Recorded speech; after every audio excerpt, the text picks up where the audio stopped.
And now I guess I should go to Live. We're live? Are we live? Yeah, we're live. I think we're live. I'm not seeing it. Or am I? Let's just refresh this. Hey, we are live. Okay, perfect. Hello, everybody. Welcome to the Ammunation live stream. My name is Craig Bragg, and I'm here with my good friend and compatriot here in Canada, Mr. Irving Twin. Irving, how are you tonight? Not so bad, Craig. How's it going? I am great. I'm great. Thanks very much for asking. Just wanted to do another Ammunation live stream and talk about what's been going on in the world. What's been going on in the world? Well, it's on fire. Yeah, at least 20 odd to 30 cities are on fire. Welcome to Ammunation, everybody. Yeah, I mean it's pretty crazy what's going on in the U.S. right now. And we can get to that. We can talk about that briefly. How many people we got watching right now? A total of one. It's probably me. Or me. It's not even counting both of us watching. That's okay. We'll get people watching, I'm sure, at some point. You know what I should have done? I should have waited till about 11:05 and let the anticipation build and then gone live. But that's okay. People expect us to boomer it and have to restart and stuff. That's right. So they won't be on at 11. These guys are a couple of idiots. They'll be on, 11:15 if we're lucky. Anyway, it's all good. So I wanted to thank you once again for that amazing video you put out last night. Oh, thank you. Or the wee hours of the morning, Pantheons. It was the Left Camp Meme 2. And the subject was Pantheon. So I know you said you were just working on the theory at the time and you wanted to give it a little bit more thought or get someone else to, explore it, stretch it out. Have you given it any more thought in terms of the Pantheons? Or? Yeah, but I mean, I really do think that it's something that's deeper than just off the top of my head. So I haven't had much more today, but I can tell you it started when I heard the word chiarchy. Chiarchy. Okay. So what do they call it? The critical feminist theory and the critical theorists, right? Right. You talk about patriarchy and they talk about ableism and all these intersections of oppression. But the word for all of those intersecting oppressions is chiarchy. And where's the etymology of that? It completely invented from what I understand. Chiarchy. Yeah. KY. Chiarchy. Okay. All right. But some of the thoughts I have had is that, okay, clearly they try and put it on a wheel. If you go look up what chiarchy is, they show you a wheel of chiarchy. I guess to make it not a dominance hierarchy, as Jordan Peterson would put it, with a pyramid. Right. But it is very clearly a pyramid with patriarchy at the top, right? That all oppression stems from patriarchy. Right. And further, whiteness, right? And these are the two top tier. This is the Zeus and Hera of this pantheon. Okay. All other oppressions stem from these two oppressions and combinations of, right? And just like the gods, each god has a hallmark. It's the god of something, right? Like Zeus is the god of the sky. Hera is the goddess of marriage and birth. Patriarchy, its hallmark is misogyny. And whiteness, its hallmark is colonization. Okay. And underneath these things, right? Yeah. Sort of spawned by them, you'll have other things like racism, capitalism, sexism, right? Homophobia. And those things become little gods in themselves and then further produce a lesser tier of gods. And you'll have this entire dominance hierarchy, starting with the two major oppressions, leading down to the other forms of oppression. Right. Okay. So looking here at chiarchy, in feminist theory, chiarchy is a social system or set of connecting social systems built around domination, oppression, and submission. The word was coined by Elizabeth Schusler Fiorenza in 1992 to describe her theory of interconnected, interacting, and self-extending systems of domination and submission in which a single individual might be oppressed in some relationship and privileged in others. It is an intersectional extension of the idea of patriarchy beyond gender. Kyriarchy encompasses sexism, racism, ableism, homophobia, transphobia, classism, xenophobia, economic injustice, prison industrial complex, colonialism, militarism, ethnocentrism, anthropocentrism, speciesism, and other forms of dominating hierarchies in which the subordination. Didn't pick it up. It's in there. I didn't expect. I had no, like, I didn't doubt you when you talked about it. I was just curious about it. I'm like, wow, there's a lot of mental gymnastics just to validate your idea that that you're oppressed and nothing is your fault. It's pretty ridiculous. Okay, let's see the etymology. Kyrios, Lord Master in Greek. Okay. Hey, so we're right along the same Greek lines. And you're saying that this also draws its relationship from Greek myth, or you sort of. Yeah, I just noticed that it's very much like that. And that's why they can so easily dismiss dissenters. Yeah. Who are part of the groups that they claim to be saving from oppression. That when a black person says, "No, fuck that noise, MAGA," they turn on him and call him an Uncle Tom or a coon. And it's not because they're calling him those words. What they're calling him is an apostate. Right. You've left this church. Yeah. You've left this religious belief. And I'm also trying to figure out like the counter gods, that for every good god, there's like an evil, dark version of those gods. Or in this case, for the dark gods, which is what they, patriarchy would be a dark god to them, there is feminism, right? The goddess that fights against it. And I guess for whiteness, would it be Black Lives Matter or critical race theory? I don't know, but there's more to it. It's going to take a lot. Hey man, I'm waiting to read your treatise on it. I'm sure it will be good. There's some comments. W.R. Costin, greetings, Irving Twin and Craig Bragg. Thank you. I shared this stream on Twitter. Did you? I think W.R. Costin. You know Costin. He's a good buddy of yours. Yeah. Yeah. We've shared it, Costin. Thanks very much. Your profile picture's on its side, eh? Just so you're aware, Costin. I'm sure you're aware. But anyway. But yeah, thank you for sharing it. But yeah, I mean, that's really interesting theory. But to me, my concern is, I mean, okay, so the critical race theory, this kyriarchy, again, it's just mental gymnastics and more contrived way of saying nothing is your fault. The only reason you're not doing well is because someone has oppressed you. And I mean, I don't know. Is it because did this woman come up with this thing in 1992 because people are starting to poke the holes in the regular feminist theory and the regular class theory and race theory and all that sort of stuff? So she said, I got to come up with something that encompasses it all. A way to patch the holes by using forms of oppression, right? Yeah. The real problem I found is that something as simple as prevalence becomes a system of oppression. Yeah. Anything that is more prevalent is automatically oppressing, like it's by default oppressing the things that are not prevalent with its prevalence. Yeah. And it doesn't, like, it's just so, the mental gymnastics, you don't have to do them if it's been decreed by God.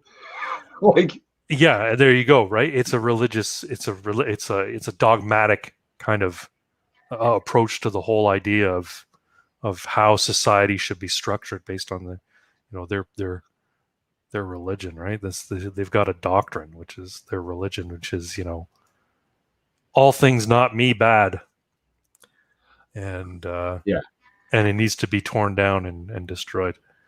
Well, that's John Cleese did a joke about this in the 80s, right? The extremists, right? That you can put all the good things in the world in you and all the bad things in the world in your opponents, right? So there's nothing bad you can do and nothing good they can do. See if I can find that. Yeah, that's a great one.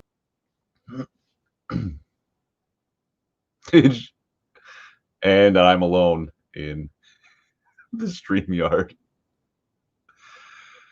I'll keep it running as long as it's running without the host. So, yeah, Costin used to have a different profile pic upside down, but one of the Aussie minions of the zoo accused him of appropriating his culture. That'll do it. God. I don't even know where to go with this.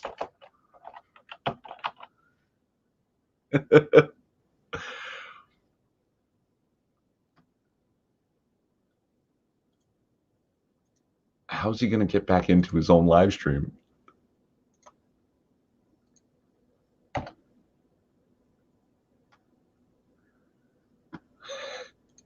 Sorry, guys.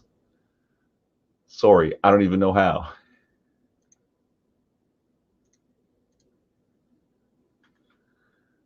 I'm trying to reach Craig on other. I think we've lost them. Yeah.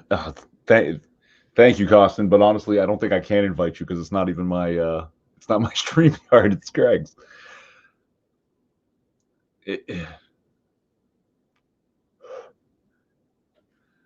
So yeah, I've lost the thread now. I'm sorry. I can't carry. Lost Craig. I lost Craig and the thread. Oh dear. I don't want to get into the next topics without him. So, and I don't have enough information on this one to really. Hi, I'm back. Sorry, man. I opened up. I opened it up. I thought I opened it in a new tab, but what I did was I opened it in a. I opened it on the StreamYard tab. So apologies, everybody. Yes, we lost Craig. I join you to help, but I don't have anything to say on the topic. Okay, well, thanks, Costin. Pardon me. Okay. So, even though we went on time, I managed to boomer it. So, what are you going to do? That's okay. Yeah, I'm sure you held your own for the minute and a half or so that I was. Oh, no, I was floundering because, it was terrible. Don't worry. So, what are you drinking tonight? It doesn't look like you're drinking alcohol. Oh, I'm drinking a coffee, man. No hair of the dog that bit you, as they say. I might, because you look like you're having a cocktail. I can't leave. I am. You know what I'm having? Something that they can't get in the United States except in select cities. This is peach schnapps mixed with Tim Hortons peach drink. Huh. And it's delicious. I'm one of these fruity sweet beverage kind of guys. So I'm generally not, except I know you go like straight whiskey, right? Yeah. But occasionally I do like. Really, the only like fruity mixed drink that I like is a properly made fuzzy navel. I got peach schnapps. I can make a fuzzy navel. Yeah. So fuzzy navel, that's orange juice, peach schnapps, and a little bit of Sprite or 7-Up. Is that right? Or yeah, I'm not sure if you're supposed to use soda water, and you can put vodka to make it a little stronger and add the peach schnapps to sweeten it. Yeah. But if you do it right, it should just taste like orange juice with maybe a little peach flavor, right? It's very, very nice. Very. Yeah, this just tastes like peach drink, a little bit more peach flavor in it because it's got schnapps, and schnapps doesn't really taste like alcohol. Hey, Six, welcome. Six. Thank you for stopping by. Thank you also for sharing the link to the live stream today on Twitter. Now, someone was telling me about a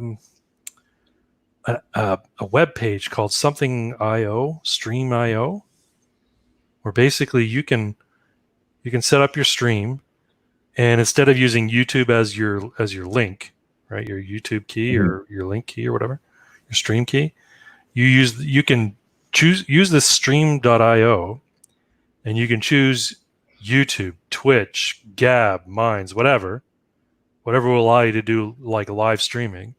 You can choose all these things and then use the Streamcast or Stream.io link or key put it into StreamYard, and then when you go live, it puts it on all those platforms. Yeah. Yeah, StreamYard can do it on its own. I think that you can link multiple sources, but it's Oh, is only that right? a few. So if this is something Okay. that can give you like some of the lesser known streaming services as well, like what D Live and Yeah. I can't remember the names. That's how unwell known they are, but I'm sure they're not. StreamYard isn't set up for that. But yeah, it would be. The problem is that some of these companies are in competition with each other. So even Right. though the content is technically yours, they Yeah. will start shutting each other down for infringing on copyrighted content on their platforms. Yeah. So you've got to be careful with how many and which. Yeah. Well, I was just thinking, my buddy was telling me, hey, do it on Twitch, because, lots of people would watch that stuff on Twitch. Now, I think he was talking about mainly doing like board gaming RPG stuff on Twitch, because that's primarily what the platform's for. Yeah. I know people do other stuff on Twitch, but it's particularly gaming for the most part, right? So, but yeah. So yeah, I may end up doing that. That might be fun. But let's get back, before we were so rudely interrupted by my ineptitude, to the pantheons or projections. So I'm assuming you watched my video, but maybe you didn't. I don't know. I did, yeah. Oh yeah. Okay. So my thought is, and again, I think it sort of builds off of yours, is that this pantheon, or this mythology that is, deep seated in the subconscious of the left, or the social justice types, or what have you, it's really, as I was saying, it's kind of like they're projecting their most regressive thoughts about things onto the person which they consider their ideological opponent. And I have a feeling that, when it doesn't go quite so deep into the idea of kyriarchy, but when somebody says to you, when you say something, I got a real problem with, immigration from cultures that, don't conform with, our values, it's concerning to me, kind of thing. And we should maybe have a conversation about what our approach is going to be. And like you said, they conflated, oh, so you don't like immigrants. And I have a feeling it's because deep down in the recesses of their mind, they have, internalized this idea, immigrants must be good, even though I find immigrants icky and other cultures, kind of scary and worrisome, but I would never vocalize that. So when somebody's vocalizing it, well, they must really think it, so therefore they're a xenophobe. You know what I mean? And I'm like, no, somebody's asking to have a nuanced conversation. You've built up this caricature of what the topic of immigration means, in terms of it's the ultimate immigrant, right? The worst type of immigrant anybody could think of, and that's what you think they all are when a left person is talking to your ideological opponent, because that's deep down on a subconscious level what they think they all are, even though they'd never admit it to themselves or anybody else. Yeah, and I don't. It's projection, I guess, is what I'm saying, right? So. Yeah, absolutely. And I don't think that the two things are mutually exclusive. No. Perhaps that projection is the root of this accidental pantheon building. Yeah. Right. And who was it that started referring to them as regressives, right? That, we watched from the end of segregation to, a proper attempt at dismantling racism and not seeing things through a lens of race. And then come into the 2000s, 2010s, you have the black students demanding safe spaces from white people where they have all black dorms. It's like, wait, what? How did you go backwards? And who started calling them regressives? Because it is exactly the wrong. It's a regression. Yeah. And it's kind of funny, because the definition of racism from a leftist point of view is, prejudice plus power. And if you don't have power, you might be able to be prejudiced, but you can't be racist, because you have to have institutional power over another group in order to be racist towards them. And I'm like, no, that's not the definition of racism I grew up with. Racism is judging other people because of the color of their skin, looking at other people as inferior because of their race, thinking you're more deserving of something because of your race. That's racism, right? And that's always been racism as far as I can understand. Yeah. And if it's the other definition, then that in essence is saying, okay, racism isn't wrong. Because if you're not in power, you can be as despicable and awful to people who are supposedly in power, or there's benefits of the power differential, the supposed power differential. You can be as awful as you want to them, and it's considered actually a good thing, because it's it's, as they say, the pendulum swinging backwards. Either racism's wrong or it isn't, and Yeah. if it was happening to the purple people by the blue people, right? It's not better now that it's happening to the blue people by the purple people. It was wrong when it was happening to the purple people, and it's wrong now that it's happening to the blue people. So this notion of prejudice plus power equals racism, it's just it doesn't wash, and it's not an axiomatic position to have in terms of this is what we determine to be bad, judging people based on immutable characteristics that they arrive at through birth. You can't judge all people by the characteristics of one who's a member of that group, and you can't blanket an entire group of people because they all belong to one group. So it's either wrong or it's not, right? So anyway. Oh, hey, Ben. Yeah, Ben Tomlinson is in your chat. He is. Another Canadian YouTuber. You guys met? Ben Tomlinson. Oh yeah, I think we did a live stream with Kelly Day. You, me, Kelly, and Ben one time on your channel. Seems possible. I was probably drinking, working from home and listening. Thanks for coming, Ben. Good to see you back online too. I've been watching some of your news. He's had a few videos recently. Thanks, Ben. Thanks for popping by. He's the Northern Populist. Mm-hmm. Welcome, Ben. Thank you very much. You guys should all check out Ben Tomlinson's channel. I think it's just called Ben Tomlinson, if I'm not correct. He changed the name to Northern Populist. So. Oh, okay. Very good. Yeah. I will then go to Northern Populist on YouTube and watch his stuff. It's insightful commentary. But before we get too far away from it, I did want to point out this thing that prejudice plus power equals racism in their minds. And the racism is bad because it exerts power, but the prejudice itself is not, according to them. Now, here's the problem. It is very clear, based on their actions, based on their criticisms, that they want that power. Mm-hmm. They want the power they claim that the oppressors have. But if you've been prejudiced the entire time while fighting against this oppressive power, and then suddenly you gain the power, right? Do you think the prejudice is simply magically going to go away? No. No, of course not. Of course it won't. And so you'll just be there's an essay by a man named Paulo Freire called The Pedagogy of the Oppressed. Oh yeah, I've heard about this. Yeah, I haven't read it, but I would like to read it. I haven't finished it. I've had it for years and I haven't finished it.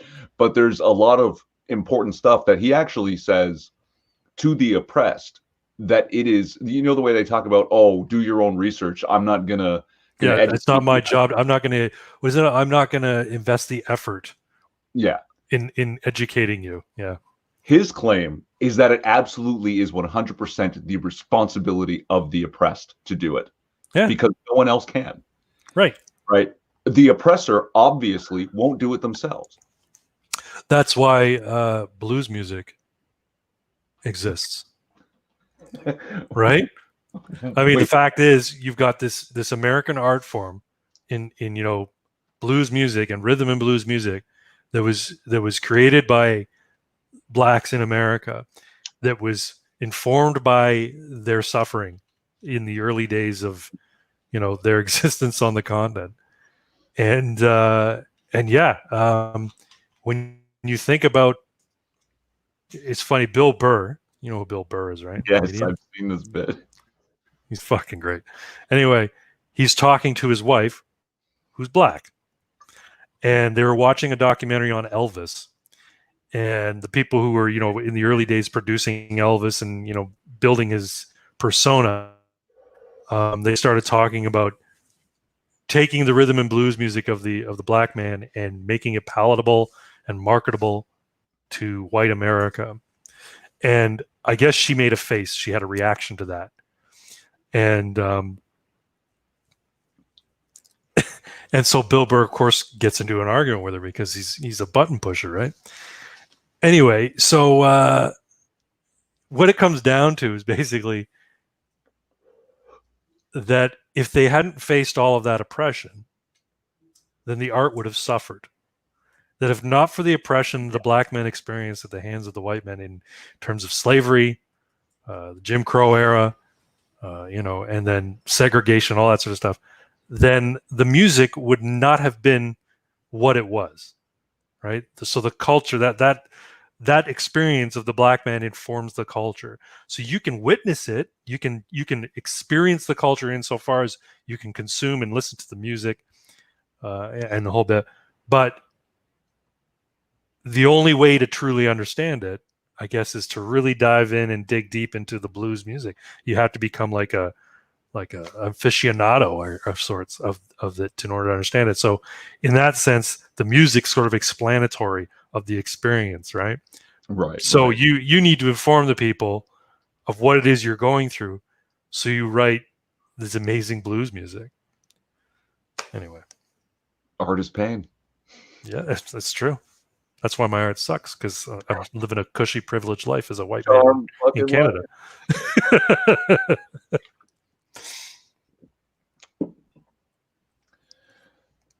Anyway. I'll give me a few minutes and I'll join you for another drink there. All right. You still going through the still detoxing. Yeah, no. Detoxing. Because okay, I thought that video was going to be really long, and it's because there was so much uncut, raw recording I did that was like, this doesn't make any sense. And I had said it's I'm having trouble streamlining it. And I finally found a couple of chunks out of like 20. Like I was recording and drinking for like an hour and a half. Usually I'm done in about half an hour, 40 minutes, right? Yeah. So by the time I was editing, I was like, oh my God, what the fuck? And you uploaded that pretty early in the morning. I got up at around 7. And it said that you had uploaded it 5 hours ago. So it was like 2 in the morning by the time you uploaded it, I guess. Yeah, so I think I started recording about 11 o'clock. Okay. And then editing generally takes a little longer when I've been drinking that much. Yeah. But to get it up, usually I'll have them up by 12:30 or 1.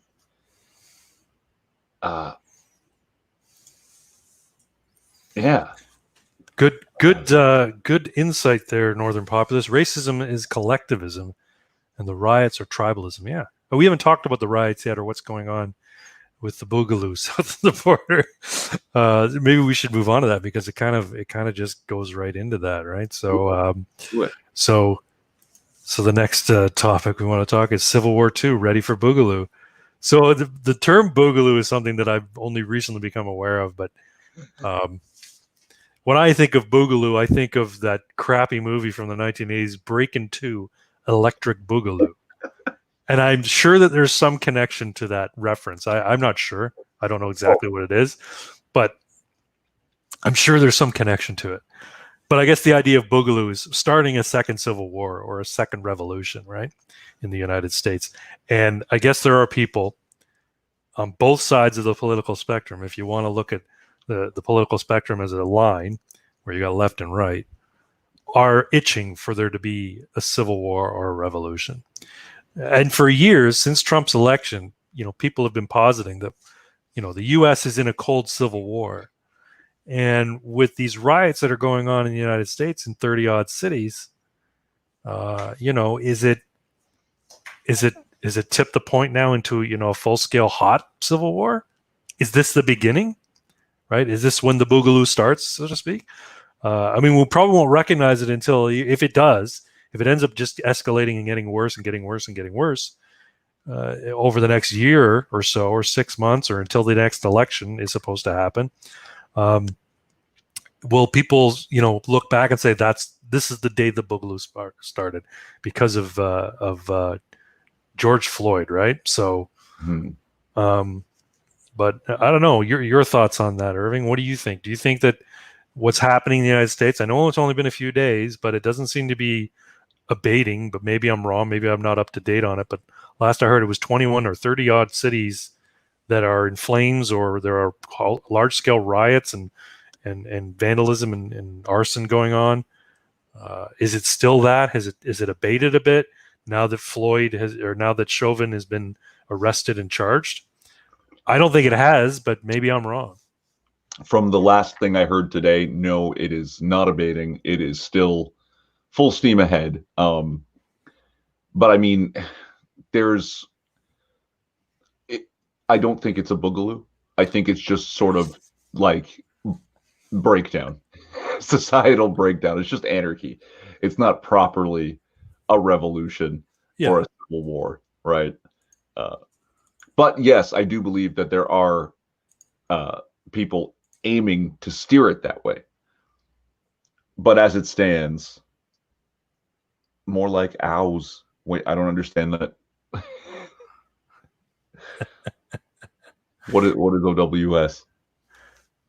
More like OWS? Who's telling us this? More like OWS. Please explain, Northern Populace, what you mean by OWS.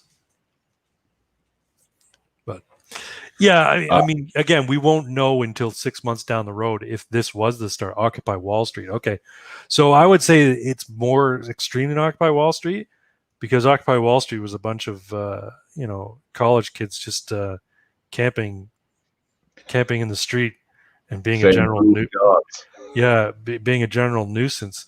They weren't looting stores and setting shit on fire, apart from the Antifa Black Bloc types. Burning down police stations. Yeah, they burnt down a fucking police station, right? The cops basically abandoned their post when shit got heavy. They just said, "Okay, we're walking away," So now people are saying, "Oh, the president should declare martial law," and I guess there's a certain level at which point he can declare martial law. I don't know what that is. I heard somebody say if it's more than 6 major cities in the United States that are, large-scale riots, he can declare martial law. Well, I don't know if that's the case, but I think one of the governors of one of the states has done so and instituted a curfew and shit like that. And but if people are out burning shit, do you think they give a shit about a curfew? And if cops aren't doing anything, how are they going to enforce a curfew? National Guard. Yeah, I guess National Guard. You can call in National Guard, but they're also limited in what they can do. I mean, they're not likely to fire on their own people. I know that happened did it happen in '92 with the Rodney King riots? I know the National Guard got called in, but was there any escalation of violence from the National Guard on protesters and rioters? Did they fire on them? I don't remember. No. I think the last time National Guard fired on people was the '70s during a Vietnam protest. Yeah, it could be Kent State or something like that. Yeah, that sounds right. Yeah, okay. I did see this great tweet from a guy called Gutenberg, where he said Minneapolis needs more Koreans, and I was like, rooftop Koreans. I understand that reference. Yeah, the rooftop Koreans. I made a mention of that at work, in my Google Hangouts. I'm always showing my power level at work, and I really shouldn't be doing it. I'm going to get into real trouble one day. But I was chatting with some buddies of mine who actually, we're kind of on the same page in terms of our political disposition, and and our cultural dispositions, if you will. Yeah. And I said something to the effect of, they need some rooftop Koreans in Minneapolis. If they don't bring in the National Guard, they're going to need rooftop Koreans. And did he understand that? I don't think he did. I think it just went right over his head. And he didn't ask either. So maybe he did understand it. It didn't hit home. You know what I mean? But he did mention it. So. For the people who don't understand it, I believe it was after the Rodney King trial. That's right. Yeah. The police officers. There were riots in L.A. Koreatown, Little Korea, was largely untouched because apparently free Koreans in America love guns, and they manned their own streets and neighborhoods. They did. Yeah. sniper positions on rooftops Yep. and just kept rioters and looters out of their They neighborhoods. said, "Get the fuck away from my store, or I'm gonna." They put their, they put their shutters down, kind of thing, where they could, the ones that did, and then they went up on the rooftops. Said, "Get the fuck away from my store, or I'm gonna shoot you." Which ties into, I'm sure you've seen it as well, the video footage of the black store owners standing outside their stores, Yep. exhibiting beautiful trigger discipline. Yeah. I was so happy when I saw that. Yeah. Not Like, only good are on all them. these American business people protecting their stores with their firearms, the trigger discipline is strong. It's It's true. And very nice. it's funny because it's weird how this whole situation is being perceived by different people on different ends of the spectrum, because you've got some people who are defending. They're basically, they're calling the people who were on the Capitol steps in Michigan, holding their guns, saying, open things back up. We're protesting here, saying that nothing happened to them. The cops didn't stop them, and they didn't do anything. And in Minneapolis, the protesters, the rioters, are setting fire to shit, and they're being fired upon because. So I guess the distinction is, you've got people with guns going in and protesting because they want to get a haircut, and then you got people setting shit on fire because somebody in their community died, and it's not the same thing, kind of thing. Well, if anything has been an argument for the Second Amendment, just look at the two. Who is being treated better and with more respect? The people who are setting fire to shit, like, cops are trying to stop the issue, right? They're trying to arrest people and stuff. They were to a point and they backed off. Or, the guys with the guns. So if ever there was an argument for the Second Amendment, this is the argument, right? Oh yeah. If you're going to behave like a bunch of, mad people and blow shit up and set shit on fire, the cops are going to come down hard on you. If you're going to walk up to the Capitol steps holding your gun and saying, "We have an issue with this government," the cops are going to go, "Okay," because they don't want it to escalate, because they realize that they're going to get hit just as hard as they can hit. And anyway. No, but it actually, that the peaceful gun wielding protesters reminds me very much. We were talking a few streams ago about speaking moistly, and what are some good quotes? Reminds me of, it turns out it's a Teddy Roosevelt quote: "Speak softly and carry a big stick. You will go." Yeah, it's true. But if you're screaming loudly and burning down your own neighborhood, this is another thing that we should probably talk about, because Tim Pool touched on this, and you and I were talking briefly about it before we went live. A lot of this rioting and a lot of this activity that's going on in the United States right now, it looks like it has been primed and staged by ne'er-do-wells who aren't actually a part of it. There is video online surfacing of, people, black people in the community, going up to Antifa protesters and saying, stop it with the violence, because at the end of the day, we have to live here. You don't live here, right? So, not only that, I'm gonna share a tweet with you real quick. Where is the brick? Let me find that again. You saw the bricks, right? Yes. That, and see, the one that we see clearly, it's almost like they misjudged the direction of the protest and they plopped it in an area that didn't have enough activity to hide the fact it was there. So there's only a few people around there and a pallet of bricks in the middle of the street. Yeah. Let me real quick. Let me share this 1 second. And what's great about it is what the guy in the video is saying. Yeah. I'll share the video real quick.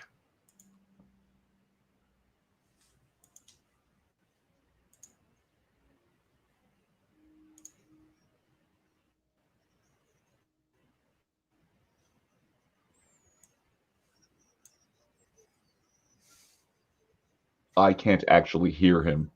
Oh, you can't? No.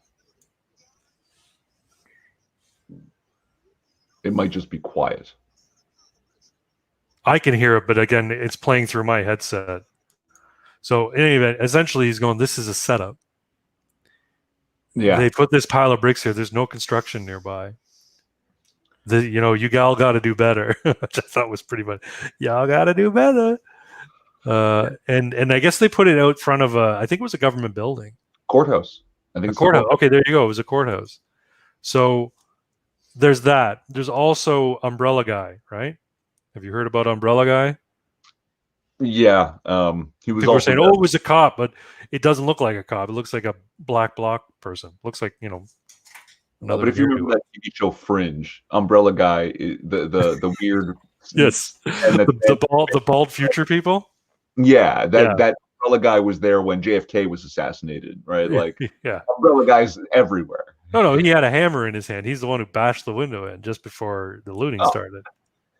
Right. So there's a picture and footage of him. Thank you, Ben. Have to select share audio box when sharing a page in StreamYard. Oh, okay. I didn't see that. So again, boomers operating the stream tonight. Or a boomer, I should say. You're quite a bit younger than me, Irving. So you're not a boomer. I know. I'm a Gen Xer. I just act like a boomer when it comes to technology. So there's that. So the pallet of bricks, Umbrella Guy, who is holding a hammer, smashes a window when the protests are going on. There's the Antifa people coming in. There are people coming in from out of state. People in St. John's. The cops released a statement that every person they arrested in St. John's that were protesting beyond regular protesting, engaging in violent behavior and destructive behavior, every single one of them was from out of state. Not a one of them was actually from Minnesota. So this has, all the earmarks of, not being, I don't want to say contrived. It's not contrived because the actual destruction is going on, but it is being nudged in a way by other actors. And here's my theory. Here's what this is. Okay. So we have COVID-19. The people who are acting like tyrants are the Democrats. The Republicans are like, you know what? It sucks, but everybody just behave yourselves and we'll get through this. And you get these states like Texas and Florida where they're not like shutting everything down. And their cases aren't skyrocketing like everybody expects. It's the ones where they're shutting everything down and locking people in their homes where the cases are skyrocketing. But anyway, so you've got these tyrannical sort of dictator governors during COVID-19 locking these people up in their homes. And I think the hope was, this is again my prediction or my thoughts on it, the hope was that this was going to cause Donald Trump to start to act in a tyrannical way and start to push his weight around at the federal level. And so that the Democrats could paint him as a tyrant and a despot. And then the coming election, say, we got to get rid of him because he's a despot, right?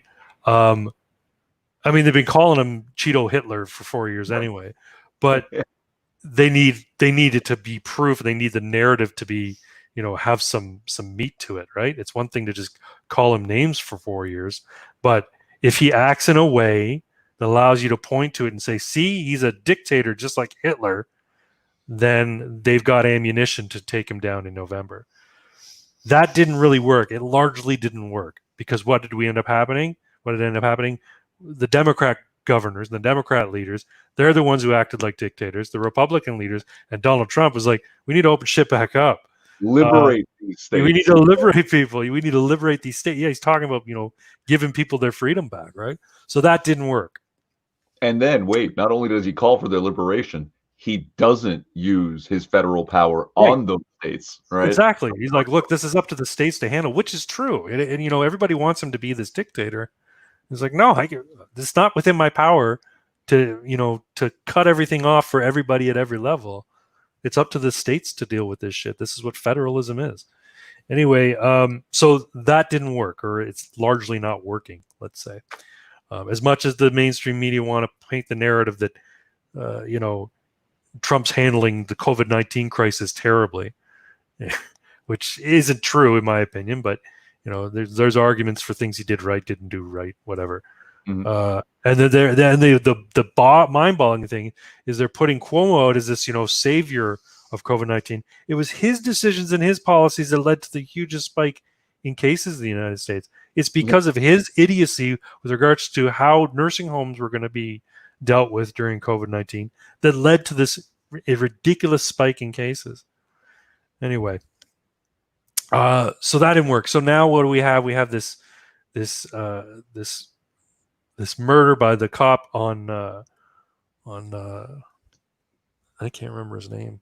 George Floyd. George Floyd. I don't know why I keep wanting to call him Freddie Gray. This George Floyd.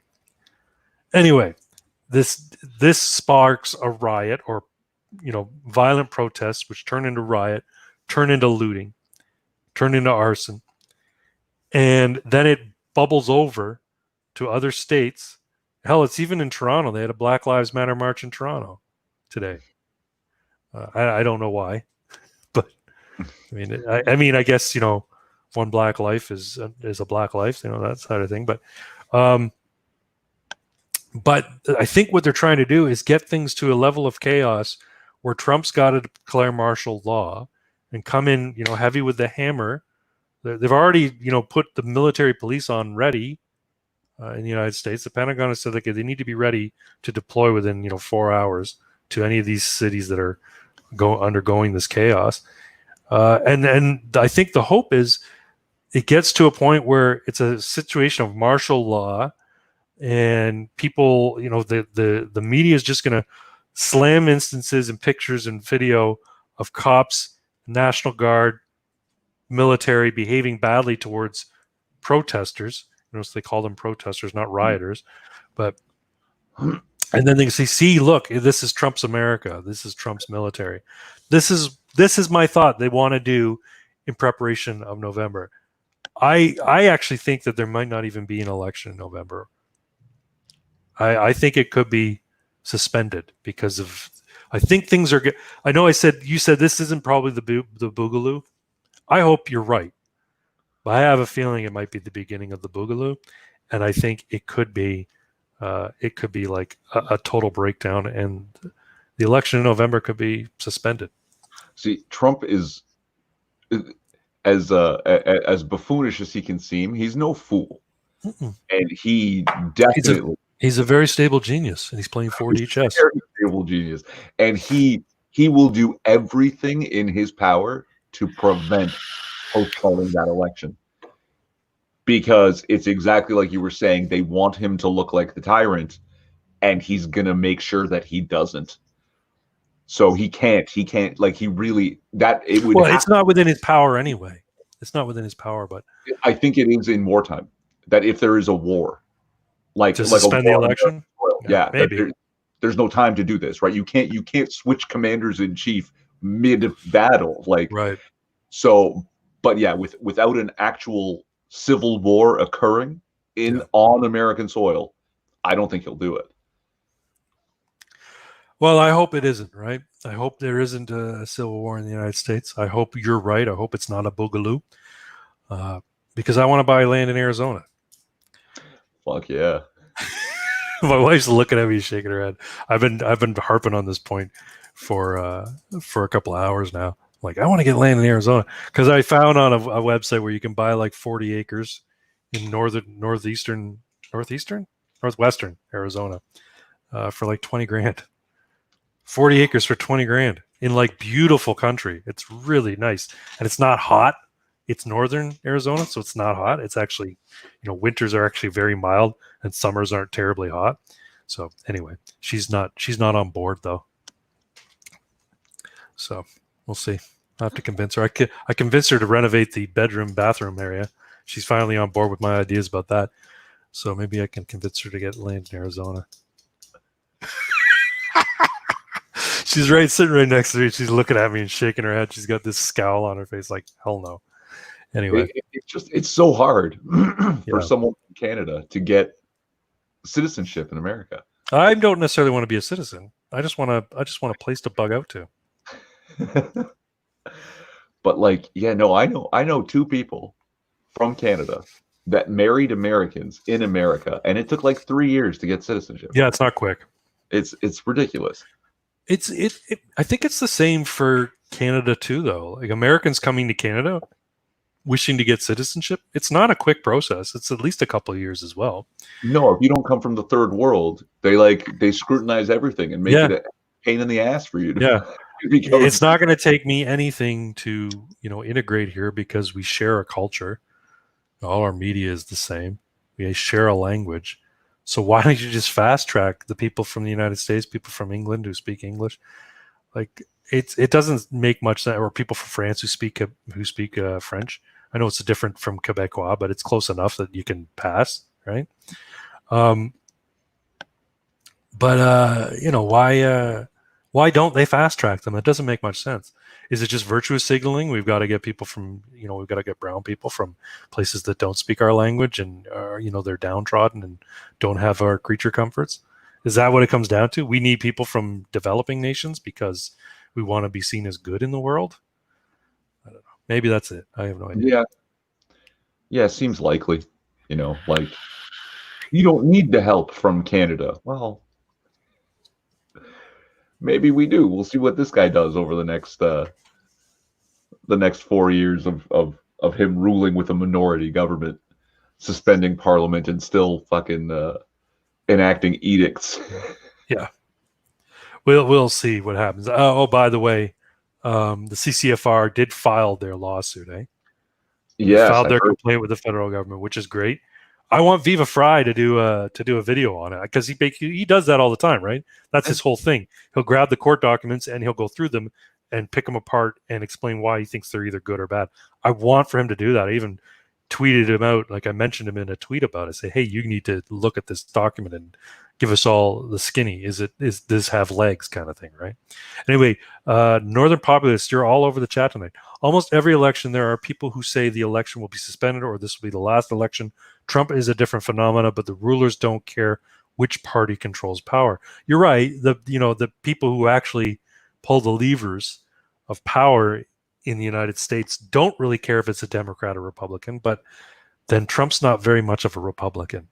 He's a Trumpian, right? He's a Trump-publican. And the people who support him aren't. The people who support him and put him over the top to get him elected, they weren't your run-of-the-mill Republicans.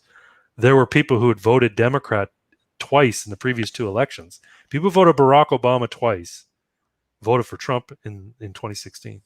So he brought over a lot of independents.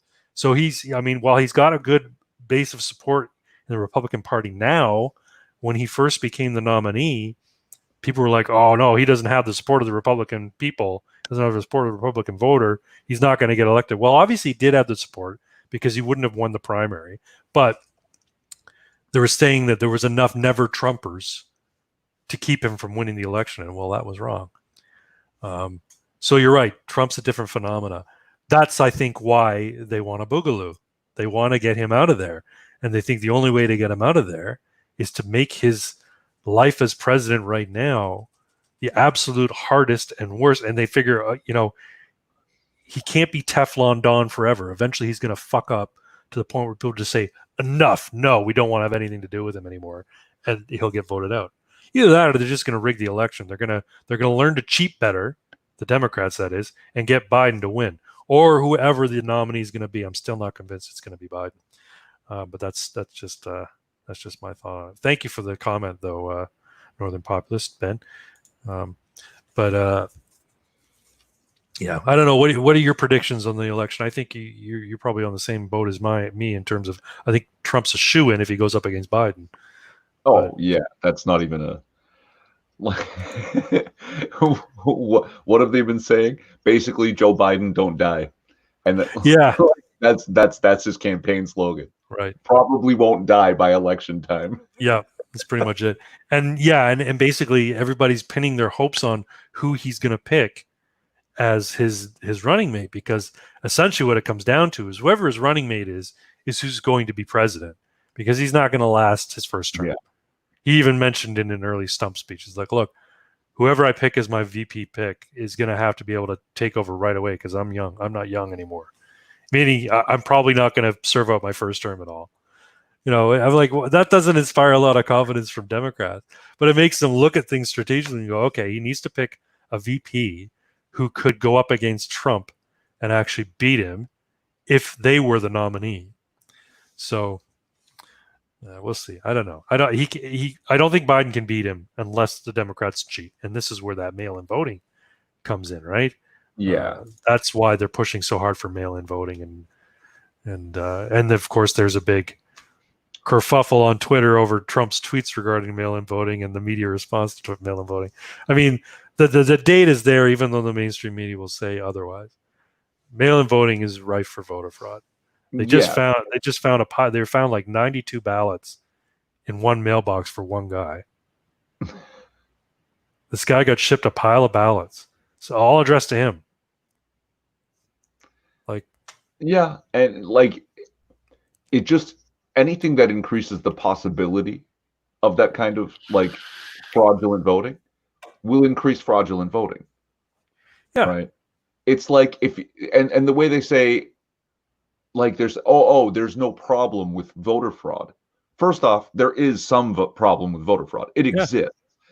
Second, there doesn't have to be a rash of voter fraud for you to take voter fraud seriously. right.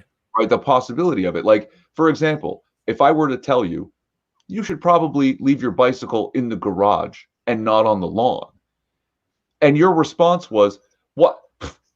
Stealing the bike from my lawn is illegal. People aren't going to do that. And it's not Right. like there's a rash of bike thefts going on. Right. So let's just all leave our bicycles on the lawn. Yeah. What? No. That's not. Yeah.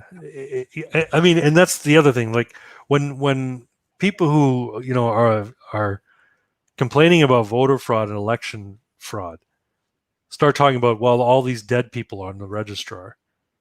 There's like a pile of people on the registrar that are convicted felons who aren't eligible to vote until they receive a pardon or a written declaration from the government saying, okay, you now have your right to vote back. And dead people are on the voter rolls. And the argument that comes back from the people who are saying, well, dead people can't vote. That's not what we're saying, you dummy. We're saying if their name is on the voter roll, anybody can go in and claim to be them, because in states like New York and California, they don't ask for ID. And a matter of fact, I think in New York, it's illegal to ask for ID at the polling station. You're not allowed to ask, or they're instructed not to ask for ID. So you go in and you say, yeah, I'm Freddie Prinze Jr. Oh, okay. Here's your ballot, Mr. Prinze Jr. Go and vote, please. Like they can't. Anyway, they can't do the A to B to C all the way to Z thinking to get to the point where they run the natural conclusion of what would happen if there were 100,000 people on the voter rolls who didn't actually exist. Yeah. Not all 100,000 people, but a good chunk of them would probably have ballots cast in their name. In California, Kayleigh McEnany was talking about this. In California, they received 112 votes, 112% of votes in a district. There were more people voting that were in that particular portion area of the county or whatever. So they had 12% more votes than were legally allowed to be cast. That's Russia Putin levels of fraud. Well, exactly, yeah. Putin beat his opponent by 140% more votes than there were voters or something. Yeah.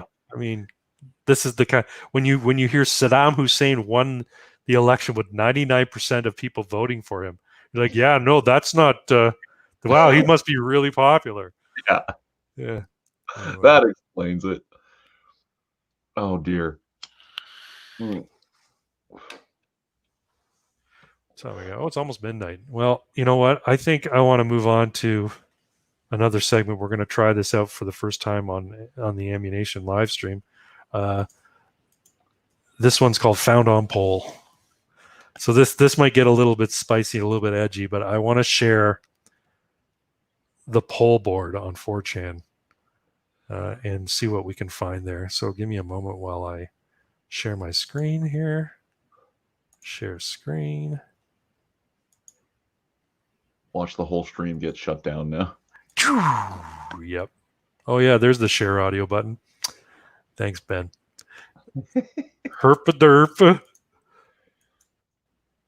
I should have clicked share audio because I'm bound to find some color clips. Okay, so let's see what we got here. How can you seriously justify this? Don't give me your ironic kill Nubians because you're all weak who would never say something like that to a black person in real life. This man deserves to go to jail for the rest of his life. Well, he's been charged with third-degree murder. I'm not going to go into that. I don't really want to go into any thread that has the N-word in it. Okay, beginning of the New World, nationwide riots, deadly virus. So this is what I'm talking about right here. So let's go here. Beginning of the New World Order. Look at all the response posts. Nationwide riots, deadly virus, government deploying the military, worldwide distress, martial law incoming, frozen economy, rushed vaccines, mass surveillance. We're about to slip into the New World Order. Good luck. This 1 million times. Sounds boring as fuck. The virus says it wasn't even that deadly. New World Order has been here since the 90s. They're just expanding it. Helter Skelter. Oh, there's a good boy there, Charlie. Just look at those eyes. Peace and security, they cried. There have been many world orders. World War II established Pax Americana is the current one, but 1776 was quite a big one. Okay, I don't know what his point is. Often they don't have a point. All right. Okay, responding to OP. Makes sense, and the people will fucking beg for it. Shit. Let's see what the response is to that. I invol, I think it means I invoke the power of digits 2020, sham by the year of truth. So yeah, I guess there's some trips there. I don't know if you people are aware, but on poll, if you have doubles or triples, that increases the veracity of your post. So if you post something and it ends up having the last three digits are the same, you're obviously right. Yeah. This is the logic of poll. Oh man, check out those dubs. Check out those trips. The Chan gods smile on you. Yeah, exactly. Keck approves. All right, so let's go back up here and see. The end time stuff is likely being pushed to make you demoralized and also to abandon God when it doesn't turn out. There have been countless times when people have been led to believe it's happening, and when it doesn't, it causes cynicism and doubt to flourish. Good point. Globalization, global communism, we work 14 hours a day and get 4 days off a month, while the people at the top hoard all of the money and power. Yeah, I mean, that's what everybody's talking about with terms of globalism. This is the extreme, right? The extreme New World Order where it's a global government, a global economy unfettered by borders, with people at the top controlling everything we do and dictating policy and dictating behavior, that it's going to evolve into this, global communism. I don't think it would ever happen. I think they would definitely give it the old college try, but I don't think it would ever happen. I think particularly in the United States, people do like their freedom quite a bit. I know there's a lot of Karens out there screaming at people who aren't wearing masks. I know there's a lot of people who are, calling cops on their neighbors for having gatherings larger than 5. But all in all, those people are met with derision, and they're looked down upon by the rest of everybody else. So. Yeah, no, we call them Karens. Yeah, they've got their own fucking name. They're called Karen. Let's see if there's anything else, any spicy hot takes here. It's poll. They're all spicy hot takes. Yeah, it's true. Some of them are boring. I was talking about the ancient Old World Order, which is OWO, which is the Old World Order. Yeah, I got that. Established when the first human cults of Satan worship were established. The oldest cult in the world was the cult of Osiris. The Old World Order, since the time of the pharaohs, is the New World Order, the great eye of the Antichrist on the dollar bill. Wow, man. Some of these people, they got some really interesting ideas. All right, but that's not that interesting. Let's go back, see if we can find something else. All right. Nick Fuentes is alive at the Florida protests. Okay, I don't care. There's There's some really nasty stuff. Military deployed to Minneapolis. What's that? Happening right in the middle. Happening. Military deployed to Minneapolis. Woohoo! Let's take it out. All right. So what do we got here? This is a screenshot of a tweet by John Lesh, Channel 5 reporting 82nd Airborne Division out of Fort Bragg staging to mobilize to Twin Cities. So Minneapolis and what's the other one? Indianapolis, right? Those are the Twin Cities? No. Minneapolis and St. John's? Yes. Yeah. That sounds right. All right. St. John, I don't know. Indianapolis is in Indiana. Yeah, you're right. I should know that. I've been to Indianapolis. All right. I drove there too, so it's not like I was just going to say it, you drove. I drove there. Fuck it. It was all a blur. It was just highway. Nothing but highway. All right. Remember when it was St. Paul. St. Paul. That's it. St. Paul, Minnesota. That's right. Yeah. Oh, also, I have to step away for a moment. You're on your own for a few minutes here. Okay, I can look at poll on my own. Beautiful. All right. So let's see what people are saying about this.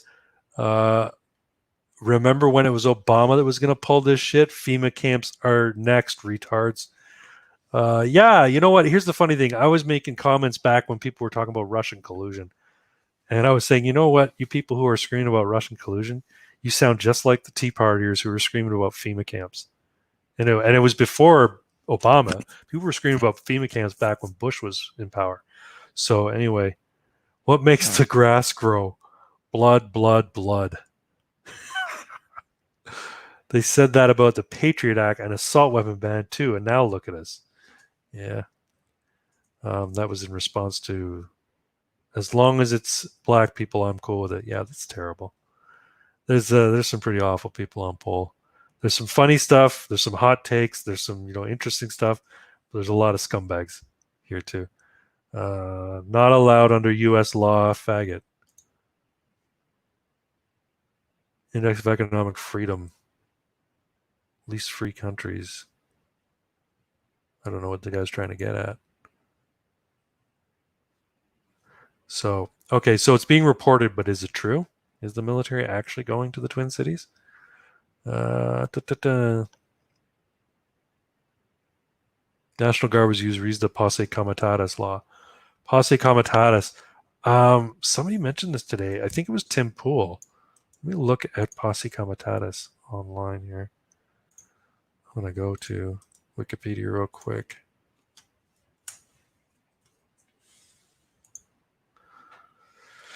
Okay, Posse Comitatus Act law and legal definition. The Posse Comitatus Act is an act that prohibits the federal government from using the armed forces as Posse Comitatus for law enforcement, except in cases and circumstances expressly authorized by the Constitution or Act of Congress.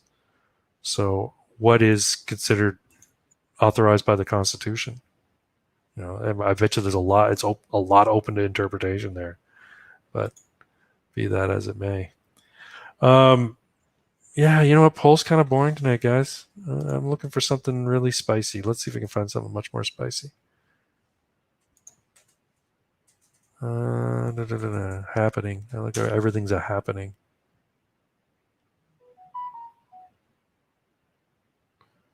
Cops are committing war crimes.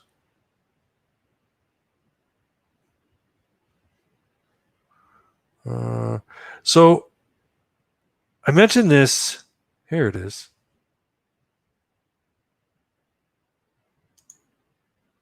Okay, so Asian wife of ex-Minneapolis cop Derek Chauvin filing for divorce. Well, it's probably a good time to do it. His life's basically, in shambles now. I was looking at something on Twitter earlier as well. I'll share that as well. Apparently, the cop and Floyd were both involved in the adult film industry. So Chauvin and Floyd were both porn stars. They also both worked at the same, nightclub or bar or whatever as security. So, cop Floyd porn star. Let's look that up.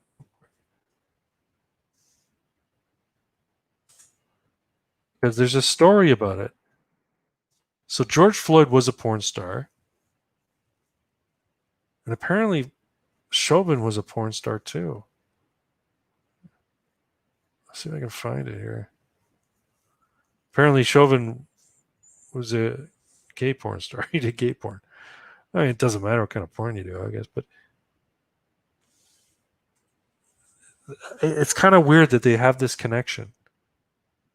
And, people, the conspiracy theorists out there are going to say the reason for it is that this is all staged, that Floyd's not really dead. And some people have pointed to the fact that when first responders, after the cops arrested him and choked him out basically with his foot or his knee or whatever, that the people who showed up weren't like EMS. They were somebody else. They were wearing more like cop uniforms, but slightly different cop uniforms. And they put him in the back of the truck without even checking for vitals. They just picked him up, put him in there. So I don't know. I mean, there's a theory going out there that the whole thing didn't actually happen, and this was all orchestrated to cause this whole thing. I don't buy it, but I mean, these are the things that float around on the internet. Anyway, I don't know where Irving went. I'm a little disappointed that he left. I might just end the stream. No, he's coming back, I'm sure. But he said that he had to step away, and I'm sure he'll be back. Maybe I'll message him and see where he's doing, what he's doing. But I'm going to stop sharing real quick. And, you know what? I'll go back to just me. I don't want to remove it from the stream. Here we go. If I go back to, there we go. It's just me. I want to thank everybody for watching the stream tonight. I know I've got a few more comments. Let me see what people are saying here real quick. Uncle Jeezy, look at poll on your own. Sounds like my night tonight too. Thanks, Uncle Jeezy. Yeah, I mean, I like going there just for a laugh now and again. Only part of the mainstream media is reporting is they worked at the same nightclub as security guards. So again, is it true? Did they actually work at the same nightclub? Hey, welcome back, Irving. Did they work at the same nightclub? I don't know. Maybe they did. Maybe they didn't. Were they porn stars in different areas? I don't know. I saw a tweet that said, "Hey, yeah, this guy was, the what's his name? Floyd." Is his name Floyd? George Floyd? Someone okay. Chauvin? Yeah, George Floyd and what's his name, Chauvin. They were both involved in the adult film industry. Now, there's actually screenshots of George Floyd, what looks to be George Floyd, with stuff sort of edited out, of him involved in actual, adult material. Now, I haven't seen anything with regards to Chauvin being involved in the adult film industry, but yeah, maybe. I don't know. No idea. Oh, so I sent you something. I'm pretty sure I heard your phone go off. Yeah, you sent me a message. You sent me a photo. Okay, the answer. Okay, let me see. That's right. Even from the can, I'm still working on the stream. All right, guys. You're awesome. Oh, you had to take care of business. Yes, sir. Yes, sir. Well, thank you, sir. Thank you. All right, let me share this real quick. I don't know why I share everything, but I love. Oops, that's the wrong one. I love the function of it. Oh, hair of the dog. Here we go. There you go. Get her done. All right, there's the image. The answer to the question, why do you need an AR-15 and 30-round magazines, is on every news channel today. Yeah. It's a good point. Yeah. And I hate to do it because we talk about how, the skeezy politicians, they never waste a crisis to move their political agenda forward. But the fact is, if these riots are happening in your city near your house and you're all for the protesting, right? If they turn and come to your house, they're marching towards your home. You're Yep. not going to be thinking poor George Floyd. You're not going to be thinking that Chauvin had it coming. You're not going to be thinking Black Lives Matter. The only thought in your head is going to be, dear God, why don't I own a gun? Yeah. Yeah, that's just it. And you think they're trying to bust down their door. You think they're going to stop to look at you? Look at my phone. Look, I tweeted in support of you guys. Don't do this to me. Fuck you, man. Give me your money. Yeah. Give me that TV. Yeah, no, this is the whole point, right? Like the cops can't be. I mean, they've abandoned Minneapolis. They've just walked away. One of their precincts got burned down. If you think, well, you don't need a gun because cops are there to protect you. No, they're not. As a matter of fact, the Supreme Court ruled that they're not obligated to provide you with protection. It is not a cop's job to protect you. I mean, it's a different definition from what I understood cops to be. My dad was a cop. I grew up with my dad being a cop. So, but no, you are responsible for your own protection. This is why gun control laws are so egregious, because not only can the cops not protect you, but you are now hampered from protecting yourself. Yeah. Right. But yeah, we don't actually. There's nothing in our Constitution about owning guns, owning firearms, but there is that bit about the right to life and security of the person. Yeah. Which means that according to the Charter of Rights and Freedoms, that can put reasonable limits. Yeah. What the right that they're limiting by taking away your access to guns is your right to life and security of the person. That's the right they have to be limited. Yeah. And that's the silly part. You're right. We like, I'm sure Ben, Northern Populist, would agree. We need a new constitution. Oh, we need to scrap the charter and a new constitution. Anyway, I'm really interested in looking at this document. I really do hope Viva Frei actually takes a look at it. I know he's been focused on a lot of other things right now, but it was filed about a week ago. This it's a 39-page complaint to the federal government, and it's an action against the federal government, the Liberal government, and against the RCMP. So it goes against all of them. And apparently, it was drafted by a team of constitutional lawyers. So that's a good thing. And I want to see where it goes. I'm quite hopeful. But I don't think the Boogaloo is going to come to Canada anytime soon. So we're just going to have to live with whatever decision comes down from the Supreme Court or whatever court this gets taken to. So, yeah, it is. Our country is dumb. Like, our country is fake and gay.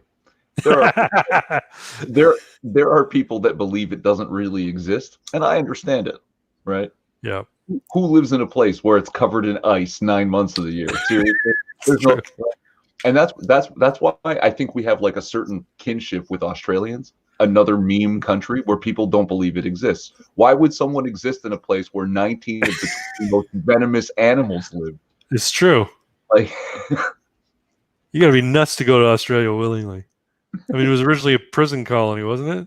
Yeah. Send all the dregs of the society in Britain and Ireland and Scotland to this country, this island continent that is mostly desert.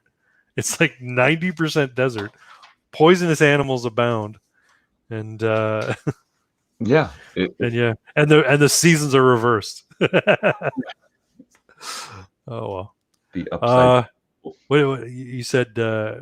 Canada's fake and gay. Yeah. Canada, your mom gay, your dad is lesbian. And now all they have to do is make those claims, and they are legally true. It's true, according to the law. That's right. Well, you can't. Canada's mom's gay.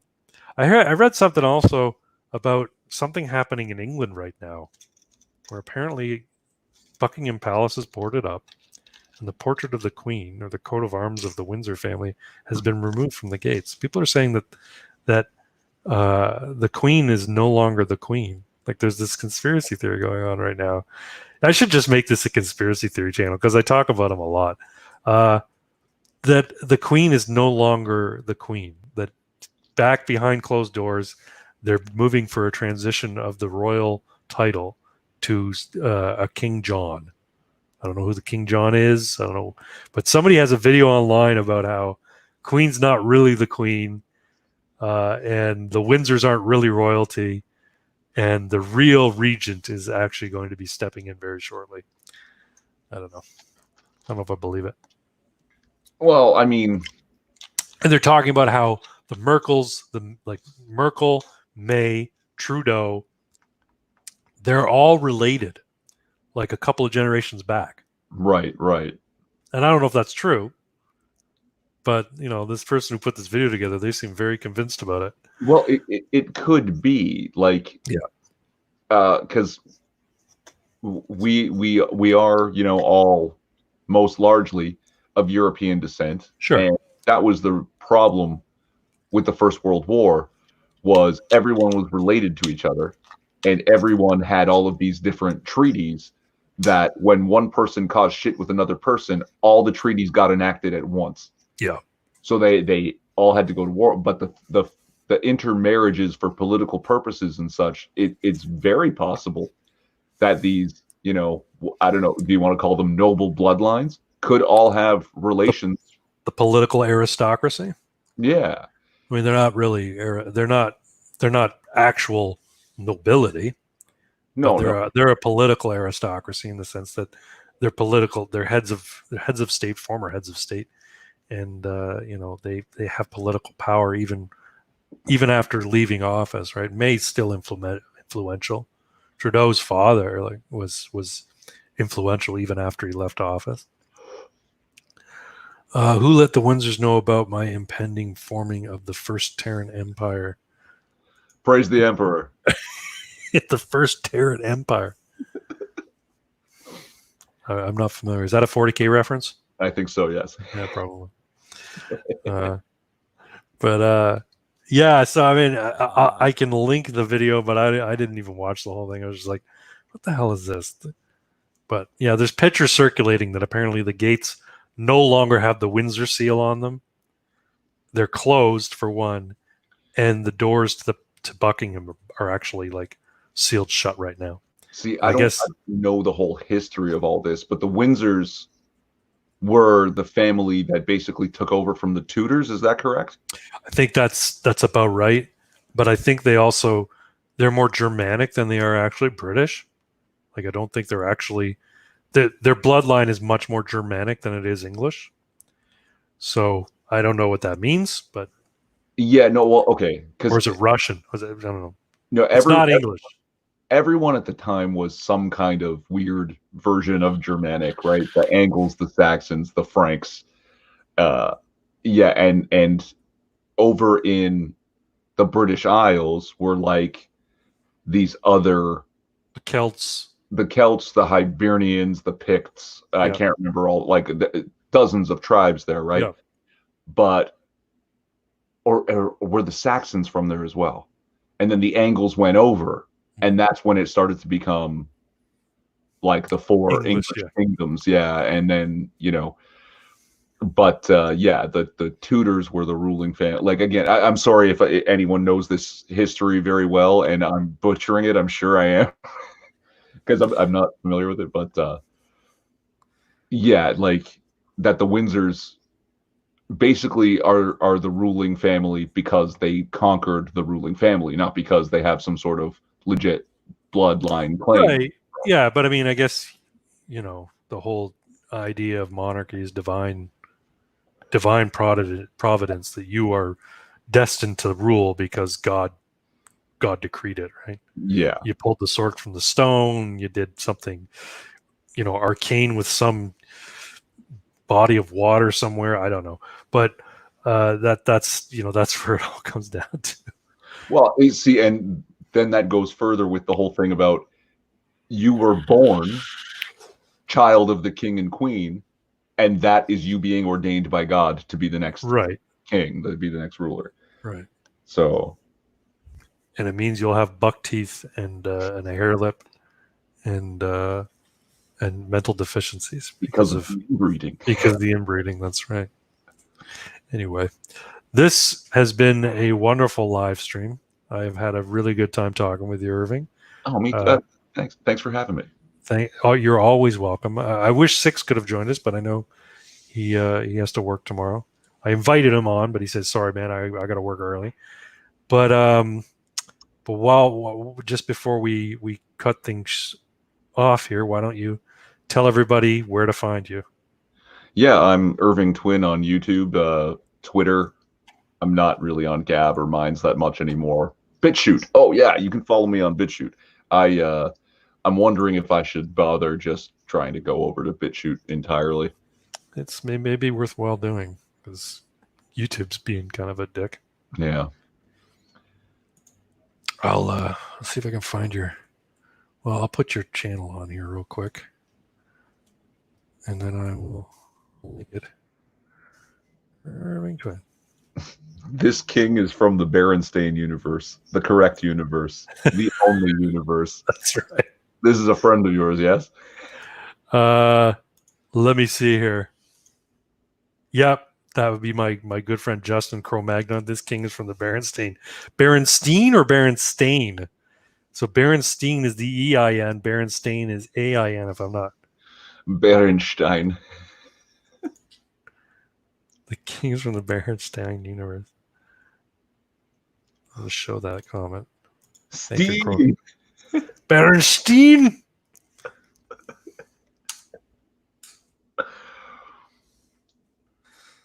Oh, thank you. So please, head over to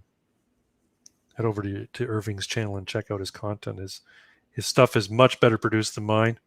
He actually takes time to edit and cut things together. I just talk in my car.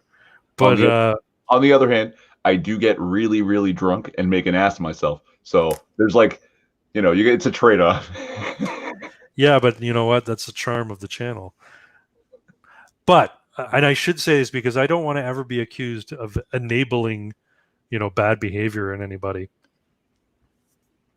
But Craig, I'm already subscribed to that guy. Well, okay, but if you're not, I'm saying if somebody's watching and they're not, if somebody's watching this after the stream, they can subscribe to Irving if they haven't already. What was I saying? Yeah, I don't want to ever be considered to be enabling somebody.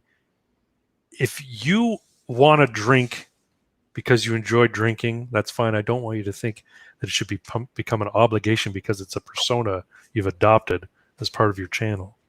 You don't have to be the drunk, angry Canadian. You can just be the angry Canadian, the angry Etobicokean.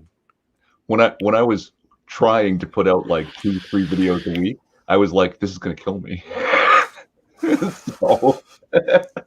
So I know I'm aware. Oh, the wife is reflecting in the video in the window. I see. You're reflecting in the window. Say, wave, honey. Say hi. She said no. You're going to bed. I'll be up in bed very shortly as well. It's getting a little late for myself. But thank you, folks, for watching. Thanks, Irving, for joining, and thanks for your patience with my ineptitude when it comes to technology. Check out my channel as well. You're obviously aware of it if you're watching, but you can follow me on Twitter @BragCD, and you're Irving_twin, correct? Yes, sir. I'm gonna make that comment and make it visible in the.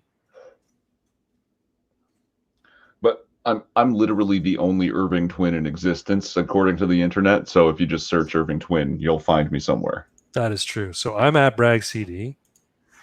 Do you want to comment, Irving, your Twitter, and then Sure. I'll show that video? Irving is @Irving_twin, I believe, and you can follow him there. Get on Gab as well. You can find us there as well. I'm going to start doing more on Gab because I'm getting sick of Twitter. especially after the shenanigans with the God Emperor Trump, his tweets. So once again, thanks all for joining. It's been a good live stream, and we will talk to you all later. This Peace, has everybody. been a successful live stream. Sorry. It is, and you've always ended with your favorite phrase. Hail Sigmar. Good night, folks.